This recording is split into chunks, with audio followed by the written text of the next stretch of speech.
Well, hello guys, my name is Pandox and today I have brought you the top 10 Isekai Manhwa out there. So without any further ado, let's open the box. Number 10. Dungeon Reset. One day, the main character is forcibly summoned to a world called the Dungeon. He finds himself among other people who experience the same thing. Soon enough, a cute talking rabbit appears, welcomes them wholeheartedly, and introduces himself as a guide to this game that has many stages which they need to go through. Later on, we know that the main character is a hopeless man that acquires a purification skill which is useless in combat, and thus gets treated as trash by most. On another day, the players face great danger, and as a result, the main character falls into a trap. The group abandons him as they had no time nor means to save him, and just like that, the main character is considered dead. The players afterwards clear the first stage, and as a reward, all of them are fully healed. And of course, they continue to the next stage, and the dungeon resets, leaving the main character behind. Only after some time does the rabbit guide realize that the main character is still alive and fully healed in the first stage, but interestingly enough, the main character is no longer recognizable in the dungeon, and rather treated as an error. The guide leaves the main character alone since he will not last for so long, but the main character decides to survive no matter what, and then his journey of crafting and mining starts.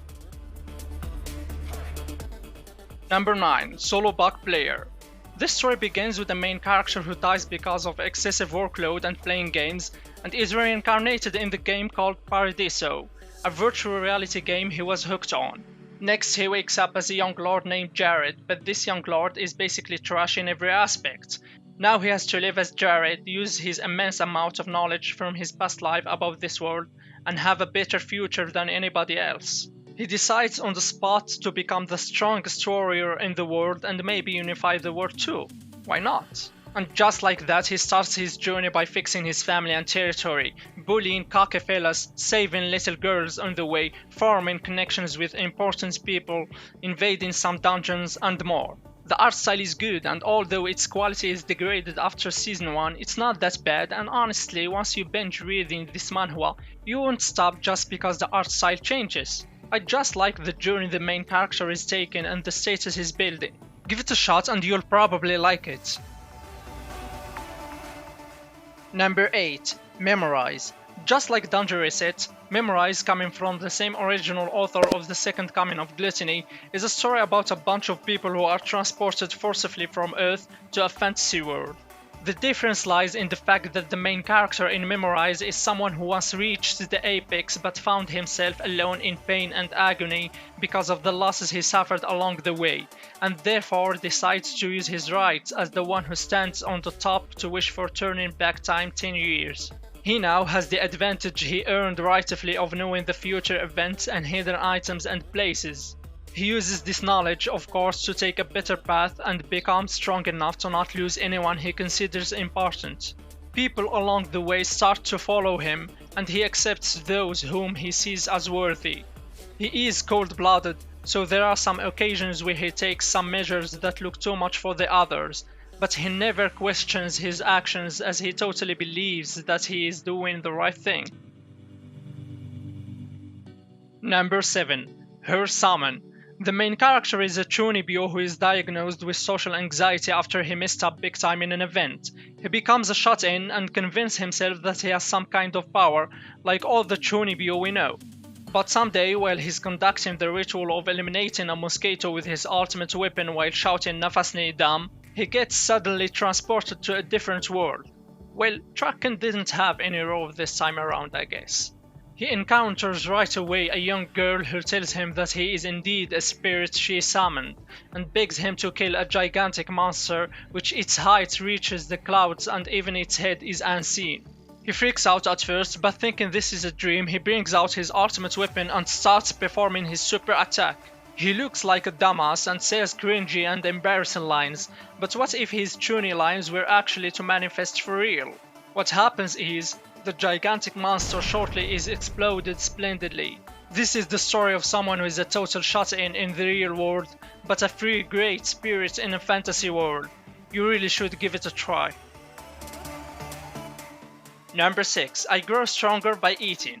The main character is someone who has the ability to feed on everything and gain the abilities of his prey as a result. Yeah, some rare monster vibes.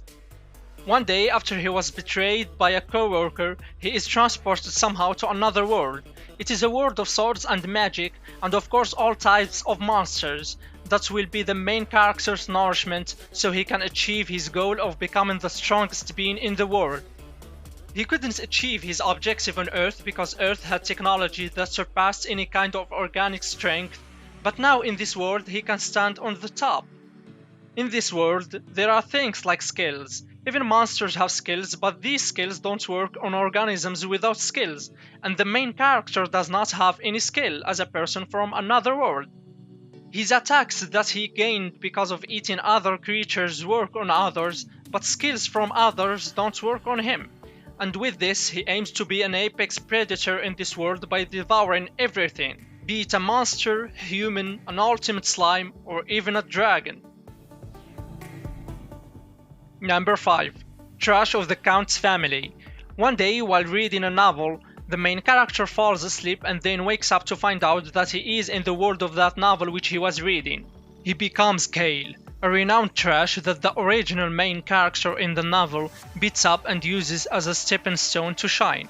So first of all, what Kale decides to do is to avoid getting hit by the original main character. Well, it all starts like this, but nothing goes like he ever wants. He wishes a peaceful life, yet what surrounds him is only powerful and scary individuals who actually have a big impact on the original storyline of the novel. Starting from the original main character who is supposed to be a hero in the future, a cook torturer, and an assassin who is dressed like an old servant of the family, to even the nobles and the prince of the kingdom. Later on, he acquires some ancient powers for some reasons and have for himself cute kitties, and of course not to forget the little black dragon that is great and mighty. All he ever wanted is to live peacefully, but everything he does to achieve his goals backstabs and forces itself on him. The art style is really beautiful in this one, and storytelling is just top notch. Number 4. Survival story of a Sword King in a fantasy world. After he is finally discharged from the mandatory military service, the main character is summoned to another dimension with other people as the Chosen Ones. The Chosen Ones, after that, are given a guideline that works like some kind of a gaming system, you can say, but an error occurs and the main character's guideline becomes flawed. The Chosen Ones then are sent to a place that functions as a tutorial area for them to be ready for the real hardships in the world they are supposed to go to. But because of the error in the main character's guideline, he cannot leave the tutorial area like the others, and he remains stuck there for decades. All he does is killing monsters that grow stronger by time like he does. Depression, suicidal thoughts, anxiety, and panic. The main character goes through all the physical and mental pain and grows unimaginably stronger before he is finally discovered by the one who sent him here. The main character is then transported to the world he's supposed to go to, but not with good intentions from the one behind the curtains. Of course, the one behind the main character's misery doesn't realize how much stronger the main character has become because of the error in the guideline. They wanted the main character to be dead as soon as possible, but didn't know that they might have unleashed a beast that would cause their demise. Number 3. FFF-Class Trashero. The hero finally reaches the last room in the castle where the Demon King resides. His comrades died on the way, but he must achieve the ultimate goal and save the world and humanity. And yes, the hero pretty easily kills the Demon King, and then waits for the rewards and the ticket of going back to Earth after 10 hellish years. But what awaits for him is none other than punishment. Well, it seems unfair until we know that his comrades who died were actually killed by his hands because they annoyed and bullied him for years. As a result, he is rated as a trash hero and therefore sent to the past to redo everything he's gone through. An instructor is assigned to him so he does not repeat his mistakes, but the trash hero interprets the instructor's words as he pleases and continues to live like he wants. His personality is fundamentally rotten, but he has his own reasons. What makes him more interesting is that he has good brains as well. He knows his worth and capabilities very well, and doesn't let anyone manipulate him. If you want an unusual isekai story of a hero, this one is a good choice. Number 2. The beginning after the end. He was a king in his past life, and after he died, what he found at the end of the tunnel is a light that guided him to a new chance in living another life, but in another world. This story is about a main character who tries to be as strong as possible so he can make sure everyone he holds dear is okay. He was one of the strongest in his previous world, and shall be so in this world too. His knowledge and experience make him grow faster and much stronger than the others. I mean, he overwhelms adults even when he is only a little kid. To put it simply, the antagonist in this manhwa is someone who reminds me of Jeffrey. We all hate Jeffrey, so no need to say more. The art style fits the story, which has a good pace, but I must warn you of those cliffhangers that will make you wanna punch the artist in the face at least once. Number 1. I am the Sorcerer King.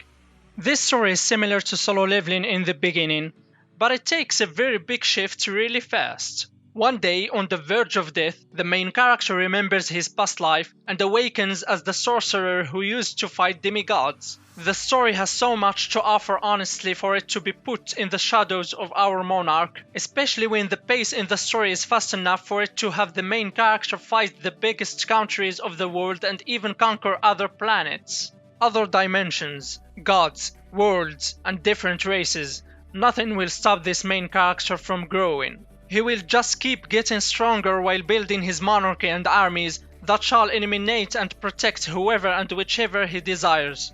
To be honest, he kinda reminds me of Ainz Ol Gun with his supremacy of magic and resourcefulness. The art style of the manhwa is decent at first, but gets much and much better over time. Before we close this box, here are some honorable mentions. The max level hero has returned. Release That Witch. The Descent of the Demonic Master. Cultivator Against Hero Society. Well, I hope you guys found something to read. Thanks for watching, and don't forget to leave a like and subscribe for more videos like this one, so I can say my favorite word in the world. See you again when opening another box.